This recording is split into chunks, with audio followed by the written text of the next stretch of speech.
नमस्कार, जय श्री कृष्ण। आसो लाओ ज्ञान यूट्यूब चैनल में आप सभी का स्वागत है।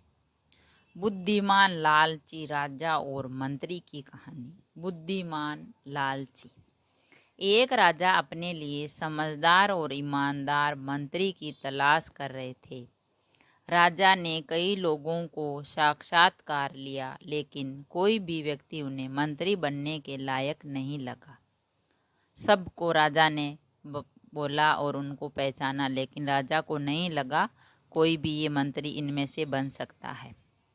वहीं जब यह बात राज्य के सबसे बुद्धिमान व्यक्ति को पता लगी तो वो फौरन राजमहल चला आया।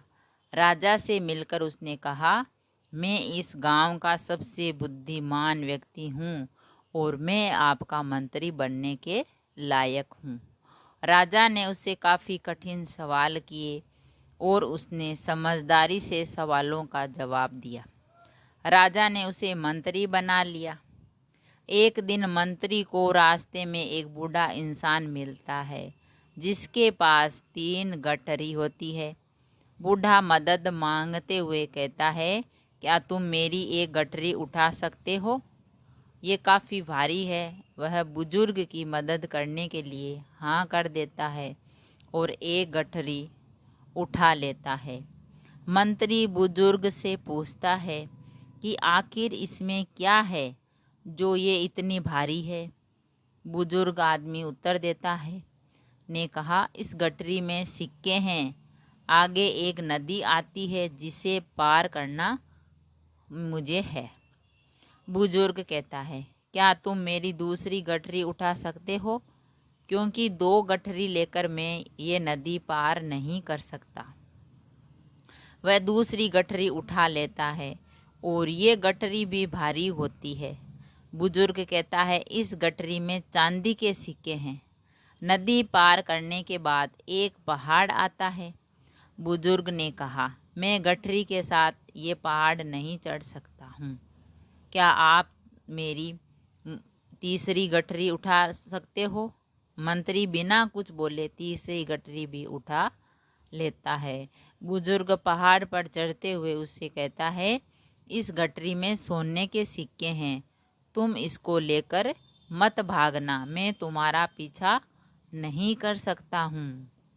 थोड़ी दूर जाने के बाद मंत्री सोचता है कि अगर ये तीनों गठरी लेकर भाग जाऊं तो मैं धनवान बन जाऊंगा और ये बुजुर्ग तो मुझे कभी पकड़ भी नहीं पाएगा। और वह तीनों गठरी लेकर भाग जाता है।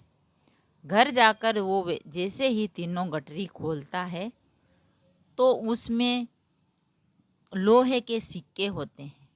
वो हैरान रह जाता है। कुछ देर बाद उसके घर बुजुर्ग आ जाता है और उससे कहते हैं कि तुमने लालच में आकर मेरी तीनों गठरी चुरा ली। मंत्री गुस्से से कहता है कि तुमने लालच में मुझे झूठ क्यों बोला? इन गठरी में सोने और चांदी के सिक्के नहीं हैं। बुजुर्ग हंसते हुए अपने असली वेश में आ जाता है। वह कोई और नहीं बल्कि राजा ही है। राजा कहते हैं, तुम बुद्धिमान थे इसलिए मैंने तुम्हें अपना मंत्री नियुक्त किया, लेकिन तुम्हारे अंदर ईमानदारी बिल्कुल नहीं है, इसलिए तुम मेरे मंत्री बनने के लायक नहीं हो। राजा की ये बात सुनकर उसको अपनी गलती का खूब पश्चाताप हुआ। इस कहानी से हमें ये शिक्षा मिलती है कि लालच में आकर हम अपना ही नुकसान कर बैठते हैं, इसलिए हमेशा ईमानदार ही रहना चाहिए। अगर वह मंत्री ईमानदार रहता तो बुद्धिमानी से राजा का कार्य अच्छा करता, लेकिन उसके मन में लालच था तो वह सफल नहीं हो पाया। अगर कहानी पसंद तो लाइक और शेयर ज़रूर करें। ऐसी ही कहानी और कथा सुनने के लिए चैनल को सब्सक्राइब करें। थैंक यू, धन्यवाद।